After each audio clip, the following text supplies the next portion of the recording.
recebemos a dádiva da vida. Cada pessoa que me ouve foi contemplada por Deus com esta maravilha, a preciosidade de viver. Alguns, enquanto esmagados pelas dores deste mundo, perdem tempo exclamando: por que Deus deixa o mal existir?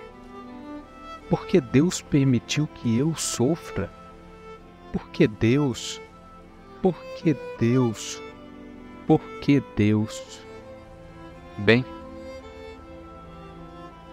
me parece mais sensato perguntar: por que Deus é tão generoso comigo a ponto de permitir que eu continue vivendo apesar de todos os meus infinitos pecados diários?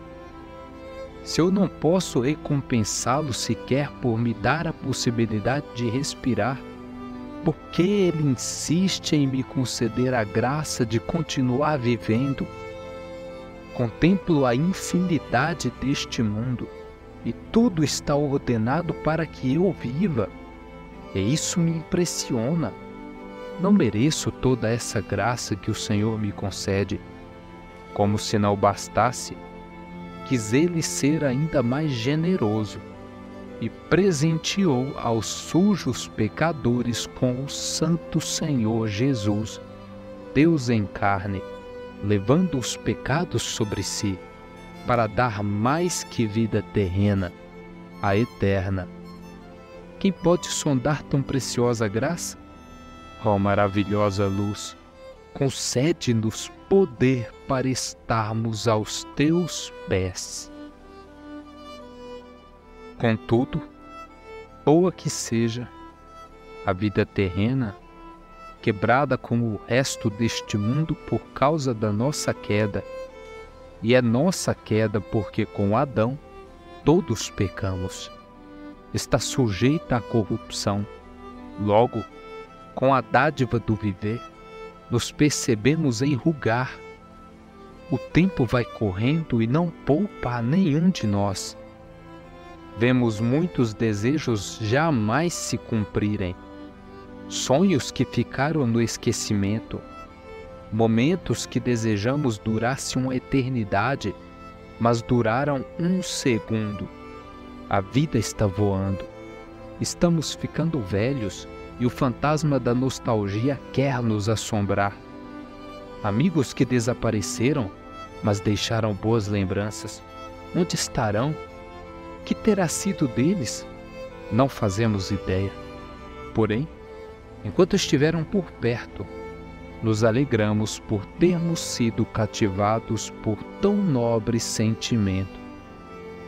A vida está voando, essa preciosidade que Deus nos deu, como que corre por entre os dedos, deixando muitas saudades.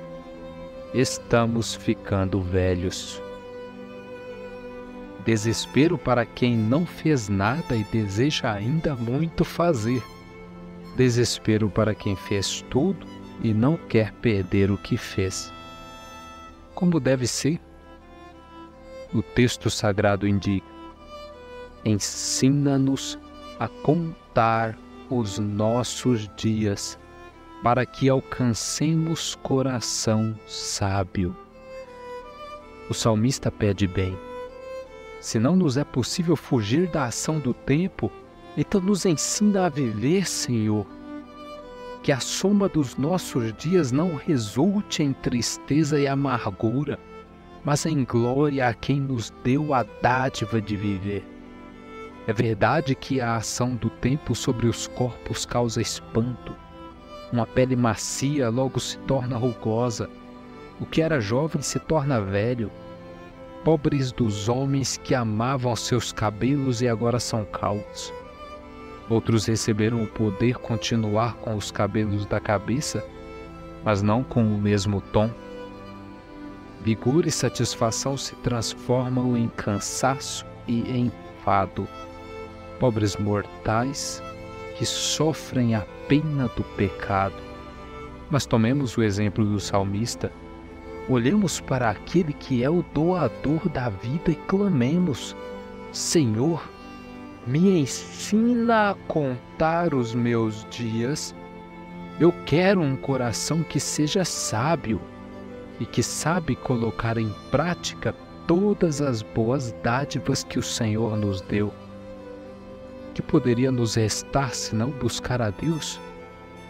Para os mortais, 10 anos faz grande diferença, mas para o Senhor, 1000 anos são como o dia de ontem que se foi e como a vigília da noite. Para os homens, os dias da nossa vida sobem a 70 anos ou, em havendo vigor, a 80. Neste caso, o melhor deles é canseira e enfado, porque tudo passa rapidamente e nós voamos. Ora, sendo assim, melhor que se lastimar pelas consequências da nossa queda no jardim é contemplar a todos os nossos dias como o que realmente são, dádivas que o Senhor nos concedeu, oportunidade para lhe darmos glória, reconhecendo que Ele é bom, que é riquíssimo em misericórdia e a distribui a todos. Assim, se posso aconselhar, o conselho que dou é: não vivam hoje como se fosse o último dia. Essas besteiras só funcionam na teoria. Não seja tolo. Enfrente a realidade como ela realmente é. Por isso, vivam hoje como sendo o hoje, isto é, o presente momento. Aproveite cada instante da vida que Deus te deu. Quanto ao fantasma da nostalgia, mande ele ir se ocupar com aqueles que estão presos no passado. E se você é um deles, clame ao Senhor para que te liberte. Peça que te ensine a contar os seus dias e tenha certeza de que Ele pode te livrar do passado que te escraviza. Ora, as memórias são uma bênção, nos permitem contemplar onde estivemos e comparar com onde estamos. A memória nos permite perceber a construção da nossa identidade, visto que somos resultado de um conjunto de experiências ao longo da vida. Nossa identidade foi como que forjada no nosso viver, de modo que deve ser utilizada para a glória de Deus. Por meio das memórias também podemos notar a parte vivida da história da nossa salvação, enquanto esperamos pela parte que nos falta, a glorificação, ressaltando a nossa verdadeira identidade, filhos de Deus. Com isso, a intenção não é apagar nosso passado, mas é que de forma alguma nos prendamos à armadilha de vivermos nos lastimando por estarmos envelhecendo. Não sem motivo, aconselho o escritor, inspirado pelo Espírito de Deus: lembra-te do teu Criador nos dias da tua mocidade, antes que venham os maus dias e cheguem os anos dos quais dirás: não tenho neles prazer. Antes que se escureçam o sol, a lua e as estrelas do esplendor da tua vida, e tornem a vir as nuvens depois do aguaceiro, no dia em que tremerem os guardas da casa, os teus braços, e se curvarem os homens outrora fortes, as tuas pernas, e cessarem os teus moedores da boca, por já serem poucos, e se escurecerem os teus olhos nas janelas, e os teus lábios, quais portas da rua, se fecharem, no dia em que não puderes falar em alta voz, te levantares a voz das aves, e todas as harmonias, filhas da música, te diminuírem, como também quando temeres o que é alto, e te espantares no caminho, e te embranqueceres, como floresce a amendoeira, e o gafanhoto te for um peso,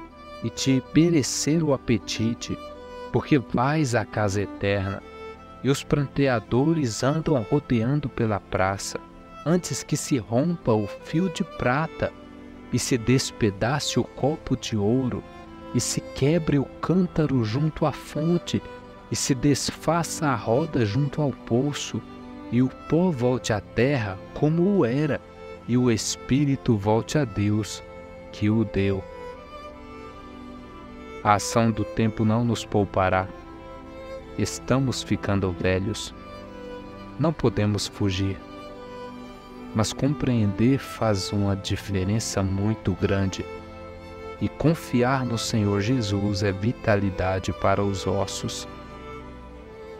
Que todos, no fim das contas, possam dizer como o apóstolo: combati o bom combate, completei a carreira, guardei a fé. Já agora a coroa da justiça me está guardada, a qual o Senhor, reto juiz, me dará naquele dia, e não somente a mim, mas também a todos quantos amam a sua vinda. Se ficar velho significa se aproximar da morte. O viver é Cristo e o morrer é lucro.